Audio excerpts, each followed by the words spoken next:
think that's one right there. Chelsea might have a say at the end of the day, but then they will also be looking to secure their own personal space and get to the Champions League, for next season. Liverpool, I don't know. The AI coach is beginning to crack, and He's seeing the reality of the Premier League. Yeah, I saw how they were leading. All of a sudden, things just spiraled. And, that's talking about the match against Burnley. I think touch on that one. Yes, they got a red card. Silly yellow card, the first one for Wesley Fofana, then he collected the second one. And of course, Burnley came back, they got the goal. But the thing is, at the aftermath of the game, Wesley Fofana coming out to report racist targets towards him, and his family and all of that. I think that should stop now. In the Premier League, the past weekend, reported yesterday about Tolu Kudari as well. I think this should stop. We don't want to be seeing this in Big 2026, but of course we want to enjoy the beautiful game. And Wesley Fofana, I would say, should keep his head up, rise above all of that one, and move on to the next game. Though he will be missing a very crucial one against Arsenal at the Emirates Stadium. But of course, he will be back, and I'm sure he'll be back better. Same for Tolu as well. To say the fact that I got a call from a Manchester United fan who gave me some analysis of how Manchester United can still win the league. He was mentioning that Arsenal was going to play some more draws, and Man City will lose. And Man United will win all the remaining games. And Man United is going to win all the remaining games and win the league. Yeah. Just to say, some will say there's this word when somebody's talking about the devil. Talking about the devil. Speak of the devil. Why is here? We're just talking about how a Man United fan called me early this morning. That was around 7:38 this morning, and gave me analysis of how Manchester United is going to win the league. He even rubbished me, saying that you have been the one who doesn't want to talk about Manchester United. You don't want to recognize their efforts. I said, wait, did you sleep? This like you saw after the win, you dreamt about me through the night and called me this early to talk about Manchester United. No, he's trying to let you know that they are going to win the league. Yeah. That maybe not to win the league, but they have an outside chance of making it into the top 3. He was categorical. He emphasized. But the reality is that they are close. Maybe not to the win. I think they are close to securing the Champions League spot than winning the league. They might be Miroslav closer, but they are never close. They're never close to it. Winning the league. Why is great to have you.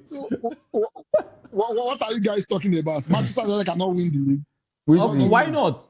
Everybody, it's an open floor. Which league? You are playing a game per week now, so you have a chance. It's not Sunday league we're talking about. We're talking about the English Premier League. It's just how many points between Manchester United and Arsenal. I think it's about 10 points, if I'm not mistaken. So, 10 points can be gotten. That's 3 games lost. That's 3 games and a couple of draw. Man City can lose games. Who say, we are fine on us in the 6 games, 5-1, 1 draw. That's a fantastic result. I think you should fire all cylinders to make sure that guy gets a haircut first than think of winning the league. Because the guy is still there waiting for 5 games straight. Let him get his haircut. After that, you can think of winning the league, Abi. But the thing is that, as much as everybody's talking about Manchester United winning last night, nobody's talking about that Manchester United was going to draw that game.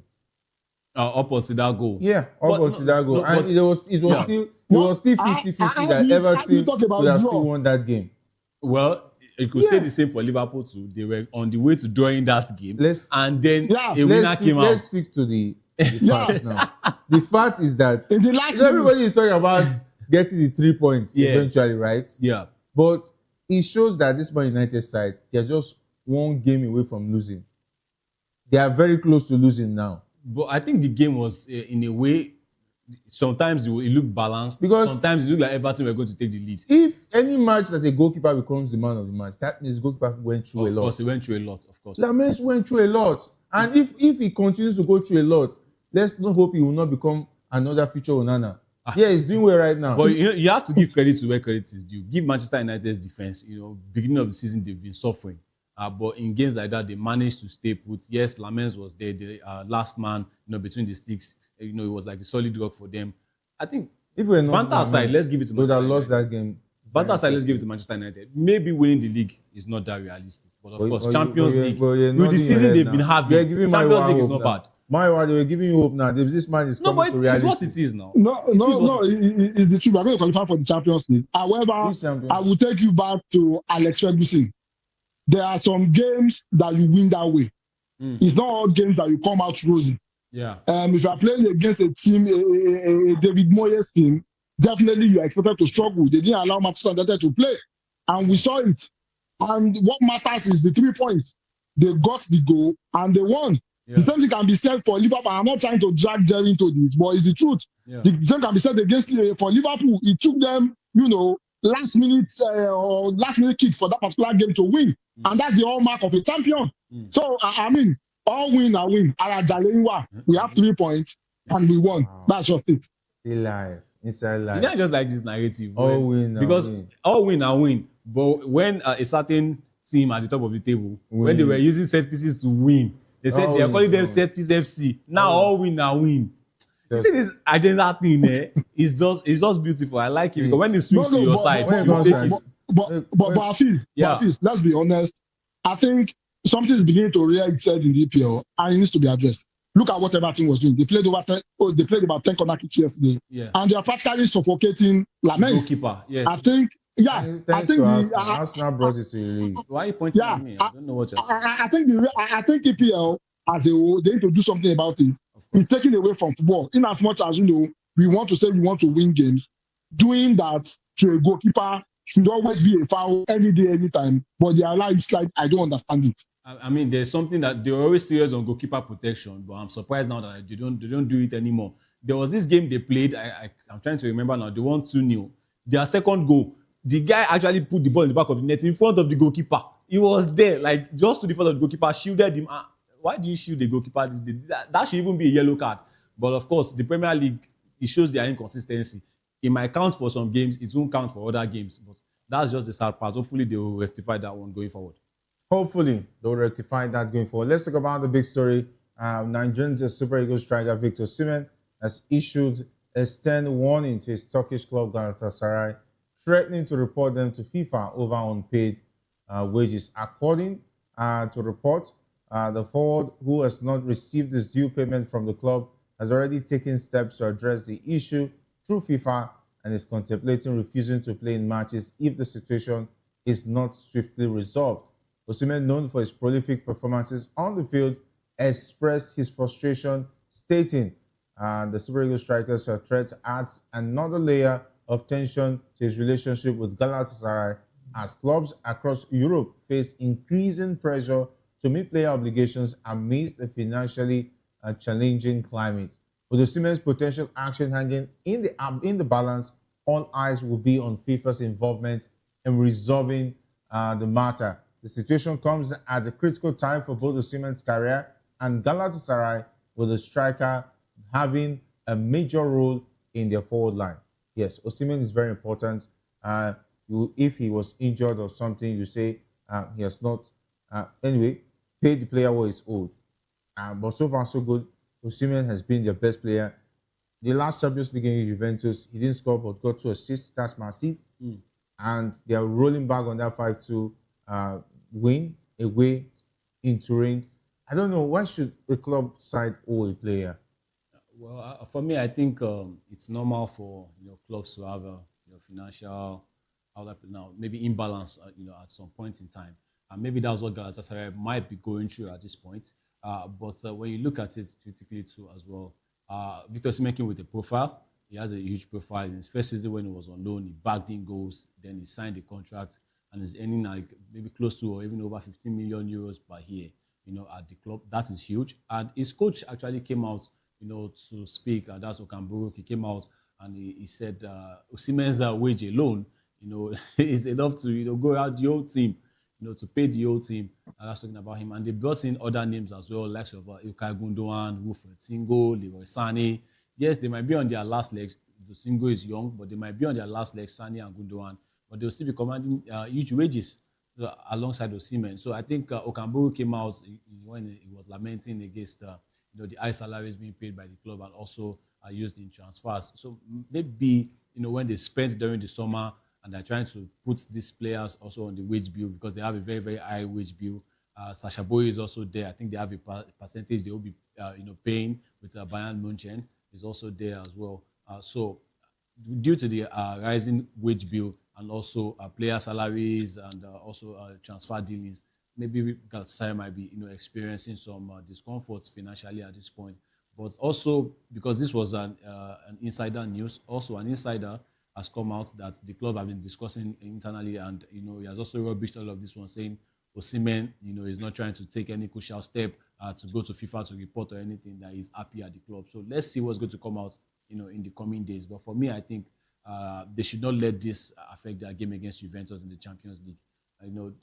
They have formed a closely knit side. They are leading in the Turkey League. They have 54 points. Fenerbahce are just 2 points behind. So I think they should focus more on what's going on the pitch and let the administrators deal with this. Yes, you don't want anybody to owe, at this point, but I think dedication, and since they don't have an history or a profile of owing their players, maybe this one should just let it slide, and let's see what is going to come out in the coming days. All right, so Mara, what is it about Nigerian players?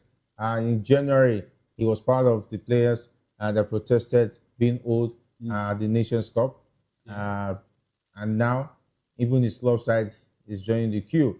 You see that the man has to go to Rabiji, or what is going on? If you were Victor Osimhen, what would you do? Well, it's very simple. There is no smoke without fire. There will be an element of truth there. And I think Galatasaray should do what they need to do. It doesn't make any sense for you to sign a player you cannot afford. Nobody forced them to sign Victor Osimhen. They decided to sign him by themselves.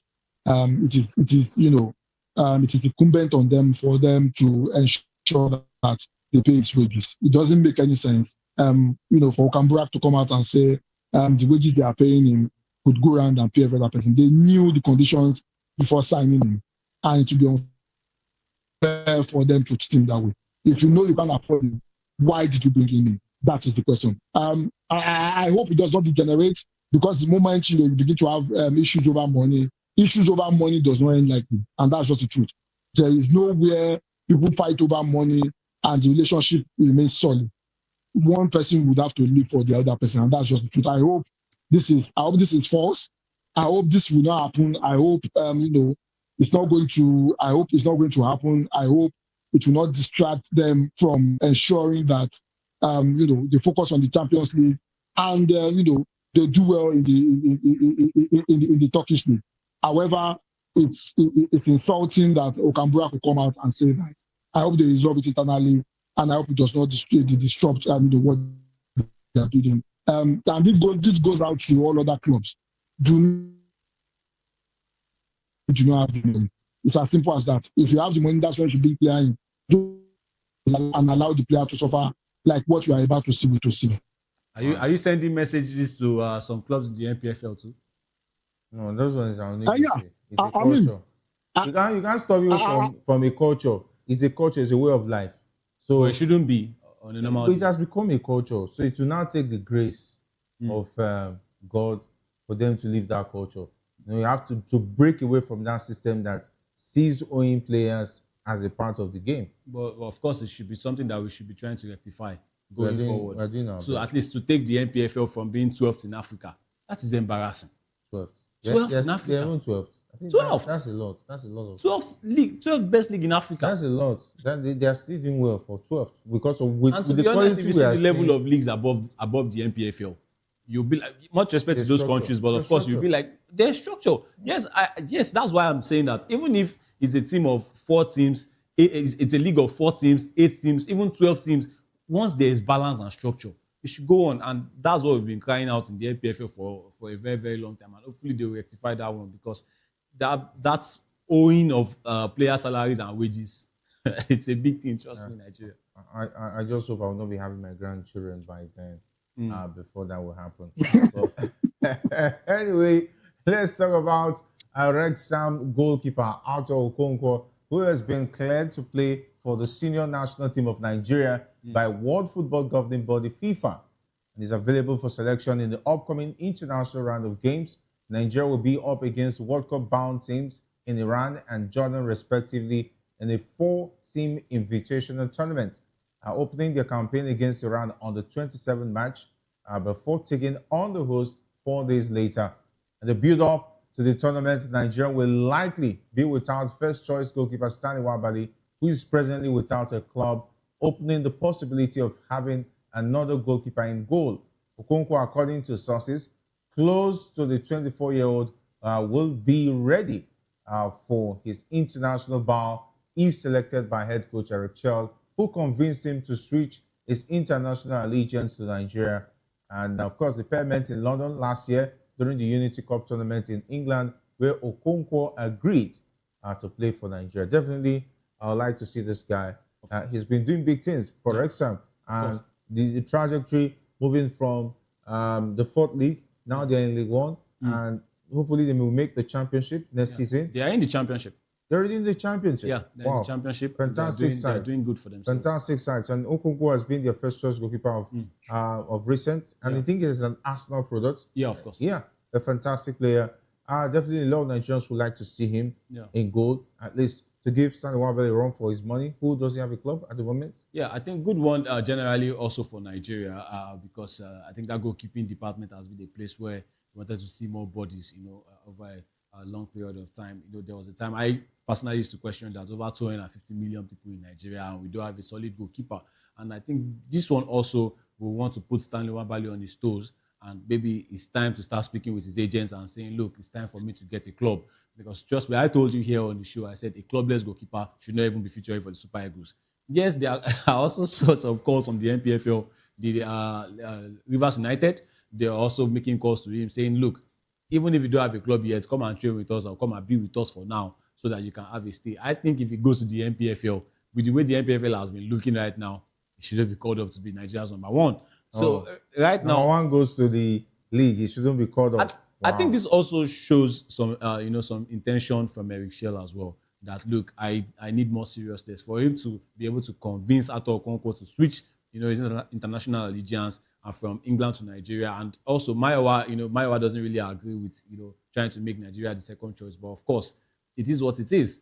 If we are seeing somebody doing big things and we can poach him, especially in the goalkeeping department that we've lacked bodies over the years, I think this one is a welcome addition to the Super Eagles of Nigeria. And with the likes of Maduka Okoye still there as well, Amaso Basoge, if he pulls up good performances for his club as well, Francis Uzo, who for me, I have my personal reservations, and I think we should be moving on from him. But I don't want to, go into that right now. Ato Okonkwo, we also, put them up their toes and make the competition in goalkeeping department even more stiffer at this point.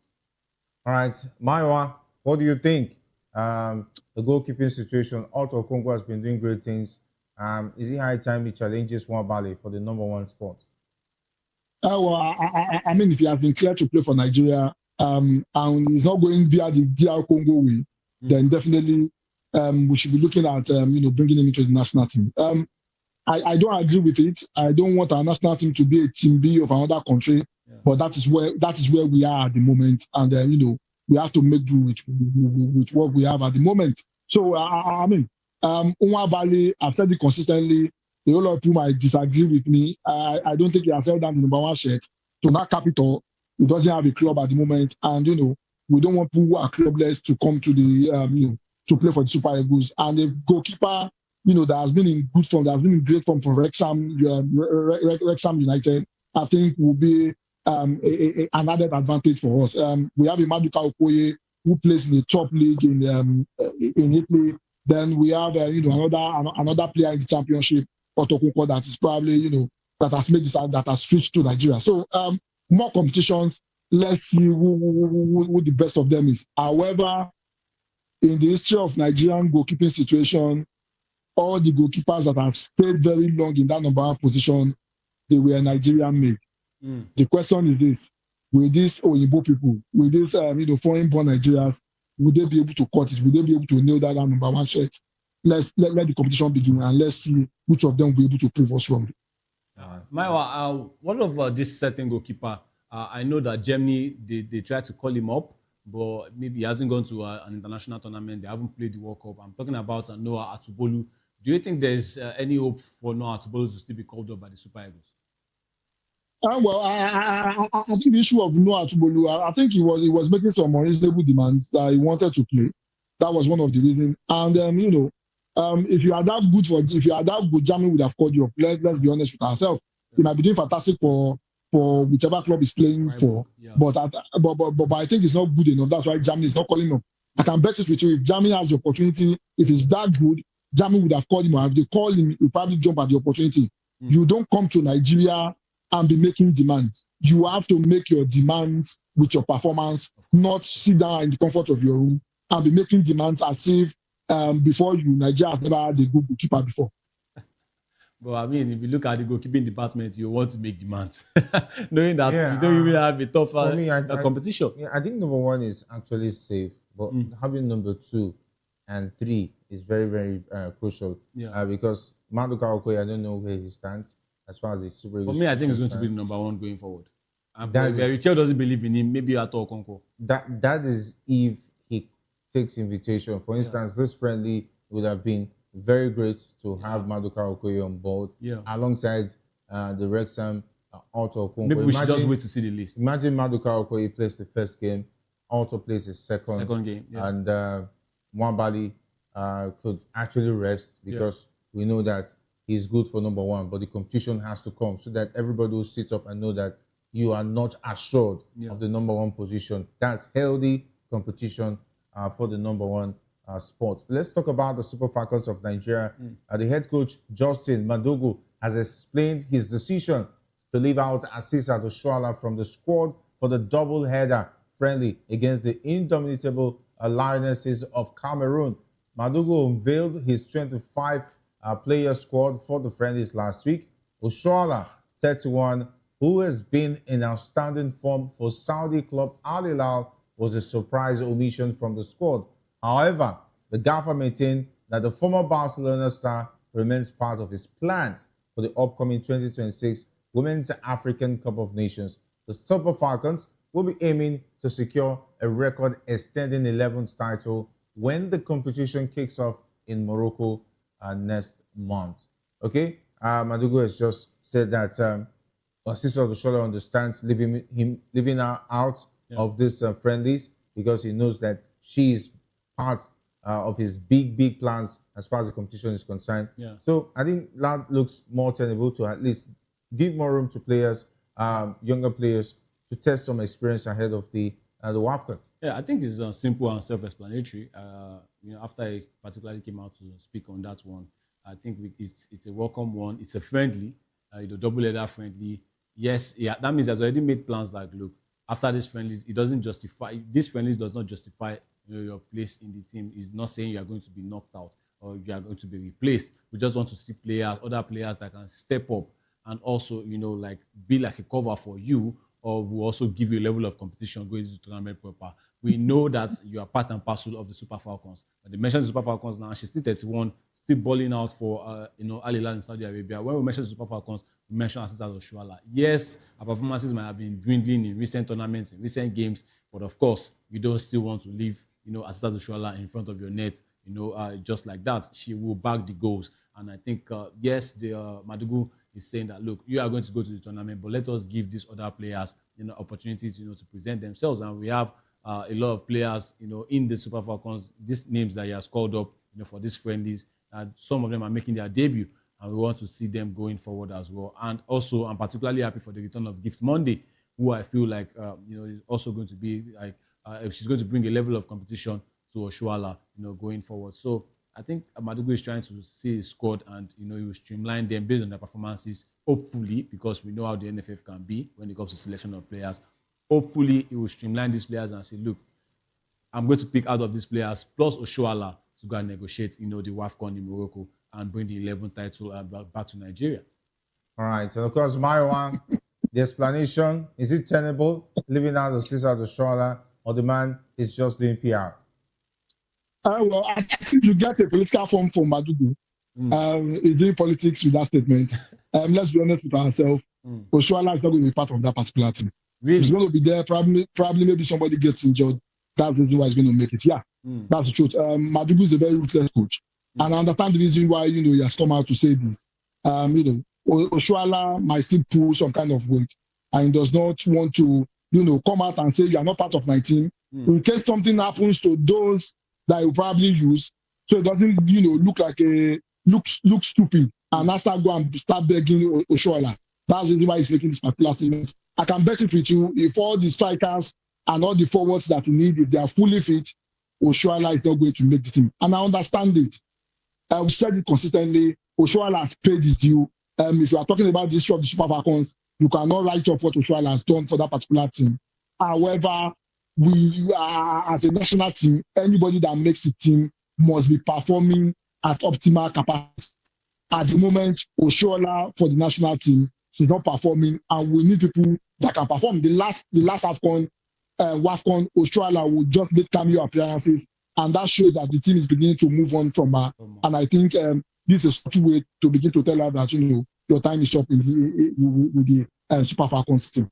All right, time. But I think it's a two-way thing, Jerry, because when you look at it now, that means Madugu, if he's making that bold statement and saying, "Look, you are not going to be part, but I don't want to announce it now," it's going to be egg on his faces if the Falcons don't win, because I think he will be preparing for the backlash. But trust me, that will be the first thing that will be said. If the Falcons don't want to win the tournament, they will say, "Why didn't you take a certain answer?" I feel so sorry that I'm cutting in. The thing is this: let's look at the performance of Oshoala, especially for the last AFCON. Yeah. What was the contribution of Oshoala? So anybody that wants to give a Madugu a backlash to Oshoala and we didn't end up winning, probably doesn't know about football. Your performance should dictate how you should play. There's a particular gift Monday that was dropped. I myself complained on this show that why is Gibmonte being dropped? Gibmonte was informed, but he was dropped, and we saw the result. So I think with what Madugu has done, with Oshoala making a cameo appearance, I think we should trust his judgment. Whatever happens, I think we should believe he's making the right decision. If he ends up not winning the title, what has been Oshoala's contribution in the last WAFCON? Absolutely. It's practically zero. Yeah. Okay, what has been a contribution? Okay. Anyway, maybe she'll do the Ahmed Musa, my slot. And no, I don't think Oshoala has to do my slot. Yeah, because she's still doing well in the Saudi league. She's the darling of a lot of people. So of course, if the NFF is still the NFF as we know Ahmed Musa was a big brother to a lot of players in the Super Eagles. If the NFF is still the NFF as we know it, trust me, she's going to be there. Yeah, she is. Yeah, she's going to be there. Of course. And I hope Madugu is not a foreigner. She might not get to play a lot of games, just like Maiwa said, it might be cameo appearances, but I think she's going to make it. And of course, if you want to look at these players being invited, I think they are being invited based on their performances at their clubs at the moment. And trust me, she's also fit and firing for Al Hilal. Yes, it might be Saudi League, but she's... It's a funny Madugu is not a foreign coach. He would have submitted a 19-point demand after winning the Sema. Yeah. But he is at home, so he can't complain. And but the fact that he's giving room to select his players, it's quite a bold move. And of course, taking those chances to prove that he's a top manager, the manager of the year.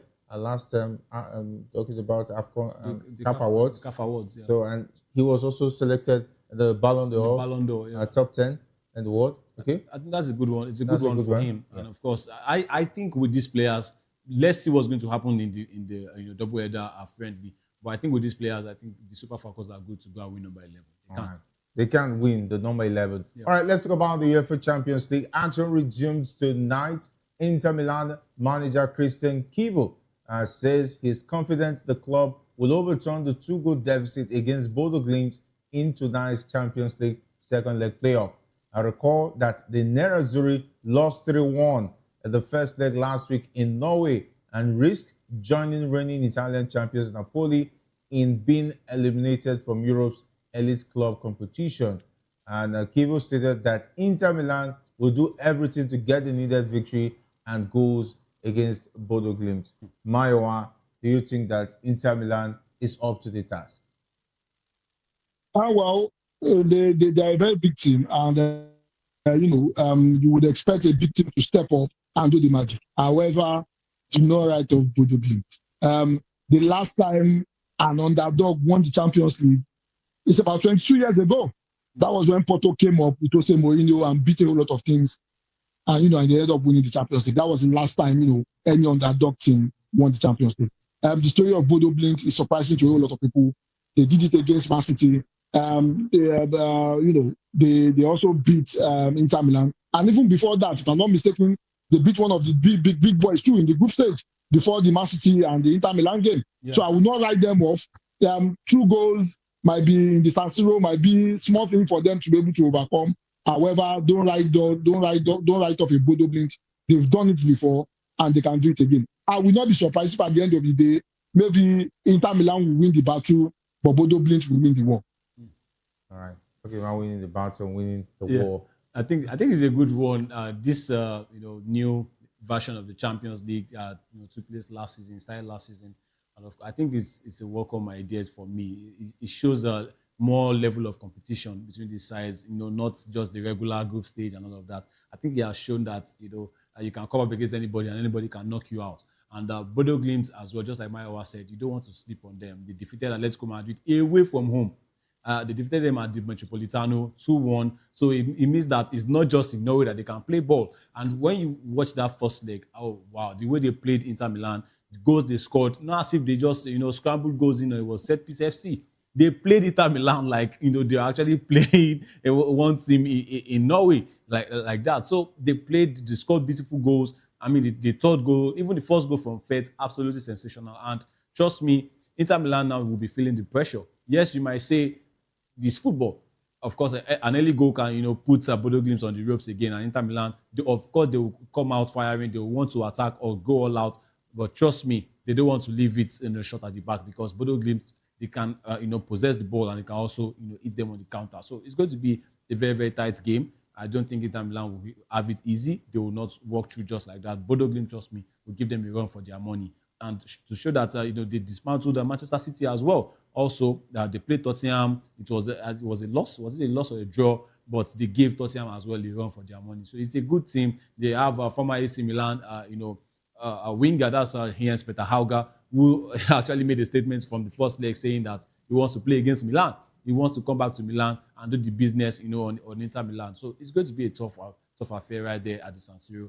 But Inter Milan, they might, just bring out that form that made them get to the finals of last season. They were last season's finalists. Maybe they will show that form again, but it's going to be a tough one out there at San Siro. Yeah, it's going to be a tough one. And of course, I think last season we had teams like Bre and even there was a season Girona was the joker of the... Yeah, Girona played last season. Yeah, Girona was the joker of that league phase. Yeah. But it looks like Bodo Glimt might be the joker this time around. What if they do one against Inter Milan? Are we seeing them going all the way, Mayowa? I want an underdog to win this season. My wife is telling me right now she's hoping Man City will win the game, but in any case, we win the Champions League this season. However, I want an underdog to win. And the Bodo Glimt, trying to knock out one of the big weights, one of the heavyweights. It will be a story for the Champions League. It's been far too long that we saw an underdog win. 22 years is far too long. I think if a Bodo Glimt do it, I would not be surprised if they can do it against an Inter Milan. I would not be surprised if they get to at least the semi-finals. And if they get to the semi-finals, who says they can't get to the final? All right. If they get to the semi-finals, who says they can make it? They can do a Borussia Dortmund in 2013. I don't know. Norwegian sides, the Champions League, they've not been that successful. Maybe, I don't know, this might be the season. But Inter Milan is the only team that can stop them tonight from doing that. Yeah. Anyway, let's talk about the game between Atletico Madrid and Club Brugge. This game, the first leg, was a blockbuster fixture. Yeah. Few would have predicted this tie to be level, heading back to Madrid, but Brugge's resilience has turned it into one of the round's most intriguing matchups. Atletico are usually formidable in two-legged ties when they avoid losing the away first leg. They have progressed in 9 out of 10 such scenarios, including all 4 under Diego Simeone. Yeah. But history also warns them they are winless in their last 4 against the Belgian side. A run only was against their city rivals Real Madrid in European competition. Yeah, this is a very big fixture. Stats don't lie. Yeah, but it's going to be a very difficult run. But Atletico Madrid has have a good form, topsy-turvy, up and down. Yeah. But on their day, they should be able to beat Club Brugge. But with that Rafa Indica's, Club Brugge guys, they are kryptonite. Yeah, that Rafa Indica's inspired team, it looks like they can do something at the Wanda Metropolitano. Club Brugge are a fantastic team. The way they play their football looks beautiful on the eye. They are one of the best attacking teams actually in Europe. But of course, they've also shown one thing, that they can concede. I mean, remember they played 3-3 against Barcelona as well. They even conceded, when they dominated Monaco in Belgium, they conceded a goal to Ansu Fati. So for me, I think they have shown that they can concede, but they can also attack. Yes, they played Arsenal as well, and they were dealt with too. So for me, Atletico Madrid, they've shown to be very, very, very inconsistent. They might pop up with a big win today and go on to lose against even a lesser opponent the next day. So I think Atletico Madrid, they will have it all to do right there at the Riyadh Metropolitano. But 3-3, yes, if it were to be in the days where away goals used to count, you could say Atletico Madrid can just rest. Trust me, Atletico Madrid will go into this game and win 1-0. We know the Atletico Madrid of old, when the away goals used to be there, but this time around, they have to get a win by all costs to be able to qualify. Another draw, then they will go into extra time and possibly penalties. Of course, the first leg I said it was a game between Ademola Lookman and of course Rafael Onyedika, our two Super Eagles boys, and they both scored in that game. Even Onyedika delivered an assist, so it shows that Onyedika too in that Club Brugge team is very, very important. And also with the likes of veteran Hans Van Aken, players like Carlos Forbes, the former Wolves player. They also have likes of Christos Zolis as well. I think they are going to want to prove their worth against Atletico Madrid. But again, it's happening at the Riyadh Metropolitano. Yes, you can say they lost there to Bodo Glimt, but this time around, it's a much tougher fixture, and there's a lot to be played for. So I think it's going to be a tough game. It might get to extra time or even penalties. All right, Marwan Brugge arrived with confidence, quietly simmering. They've lost just one of their last 7 clashes with Spanish opposition and haven't tasted defeat in 4 straight Champions League games against La Liga sides. Would they fancy their chances tonight? Well, definitely they want to fancy their chances. I mean, what they did against Atletico at home was very impressive. Our own Rafael Onyedika scoring, and our own Ademola Lookman also on the score sheet. However, Atletico has been very poor in terms of defending this season. Even earlier in the week, Diego Simeone was talking about he wants Ademola Lookman to also join in the defense. Yes, it's good forward, but it's also joining the defense. What they have done so far is, since Simeone has transitioned from his ultra defensive style, he begins to concede more goals. Even the game they won over the weekend, they ended up conceding 2 goals, and that will be a problem in the Champions League. If you want to go find the Champions League, one of the things you need to do properly is to ensure that you keep the number of goals you concede very low. Atletico is one of those teams that concede goals, for fun, and that is not good enough for them. So, club scoring 3 goals, and with the stats backing them, they will have the belief that they can do it against an Atletico side. However, the attacking might of Atletico Madrid, if they play tonight, we might probably see Atletico, going through. I still want to tip it to Atletico Madrid. Probably maybe our own Ademola Lookman be instrumental in Atletico Madrid making it to the next stage. All right, probably. And of course, the Belgians' youthful spark has been their secret weapon with 10 goals from players aged 21 and under. A tally only 3 teams have ever beaten in a single Champions League season. Of course, Hans Van Aken remains their heartbeat, leading the team in goal contributions, line-breaking passes, and possession won. And of course, we'll be looking at Ademola Lookman with this one. But let's talk about the one between Newcastle United and Karabakh. If what's on paper is correct, 6-1 aggregate scoreline. And it's done and dusted. And some will say it's done and dusted. Away 6-1. What are you going to play at Goodison Park? Is it to serve the ball around? You need to score 5 unreplied goals to take it to extra 5. To take it to extra time, not to win the game. But football might be funny. Maybe an early goal, 2 early goals. The result, the scoreline might be shaky. At Goodison Park, early goals. Okay, you mean it's St. James's Park? It's going to be. Kosoro. But there will be goals. There will be goals for the investors. There will be goals. Maybe Newcastle will score more. But if Karabakh comes back and do it, That would be the well, greatest, I don't say greatest something, but remontada of all let time. me just keep my mouth shut. So that I just say it and I jinx it. I don't think Karabakh will come back.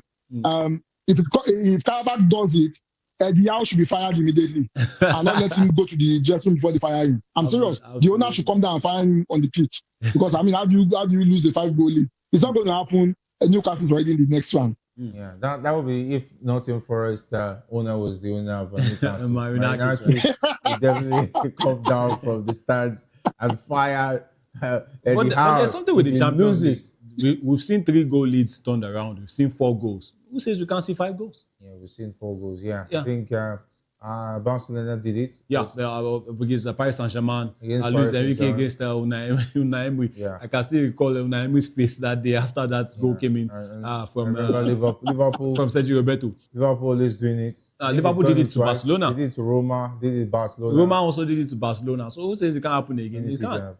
But we are talking about 5 goals. It will never, not a Karabakh side. Not the Karabakh side. What if Newcastle starts that game and they get red card? 2 red cards early. Maybe 4 people get red card. Maybe. Or 3 people. Maybe. But it looks done and dusted, to be honest. It looks done and dusted. But of course, we want to see a fantastic game of football. It might just happen. All right. I feel for the Azerbaijani side. Yeah. That result leaves a very, very difficult mountain to climb.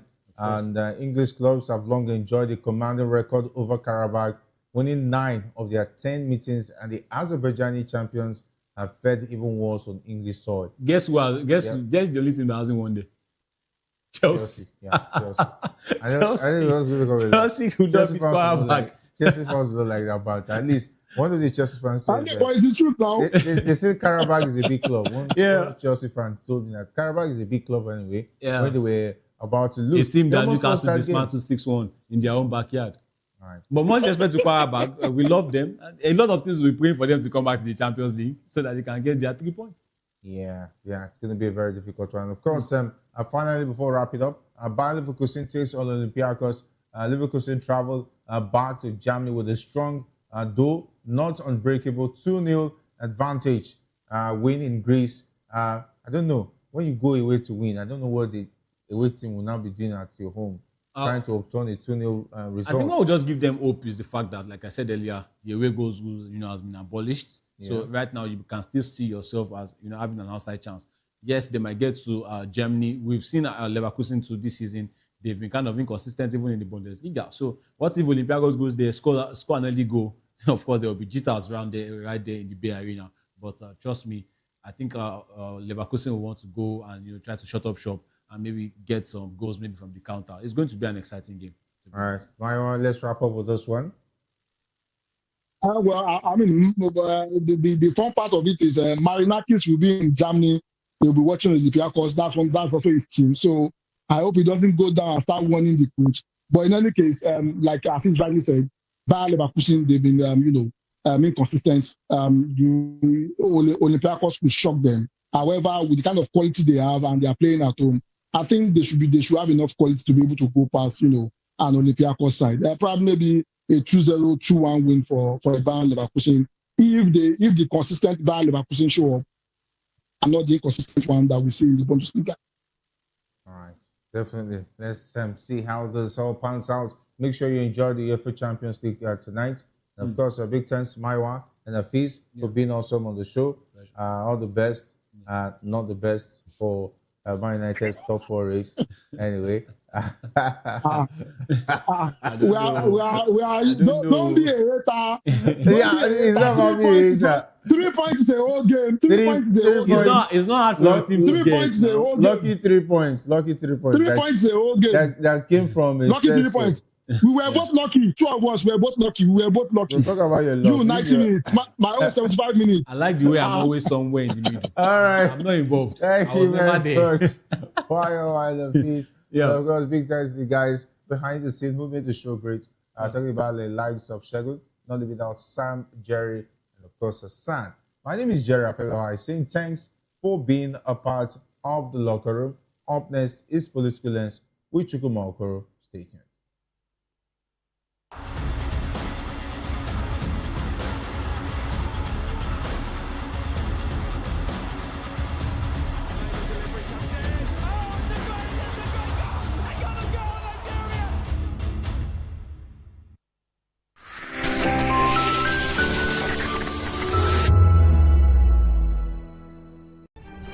In a world where power shifts with every headlines, news breaks and events happens, we bring you unbiased and explicit information on politics, economy, and state of the nation. We break down the chaos. Facts, not fluff. Truth, not spin. We discuss not just politics, but a glimpse into the future. Voice of the People Television. Now you have more than a voice. To know the happenings in the maritime sector, join us on the program Maritime Frontiers on VOP TV as we discuss key areas in the maritime sector from aquaculture, maritime transportation, maritime labor regulation, oil and gas exploration, ferry and passenger insurance, marine pollution and prevention, port operations, and lots more. Maritime Frontiers, exploring Nigeria's blue economy. The red carpets, awards, the razzmatazz, music, fashion, interviews, and more. Spotlight on Voice of the People Television. Let's feed you with all the juicy stories in the global entertainment space, bringing you the glitz and glamour as it is hot. Stay tuned to Spotlight, 1 p.m. Monday to Friday. Spotlight on VOP TV. Entertainment like never before.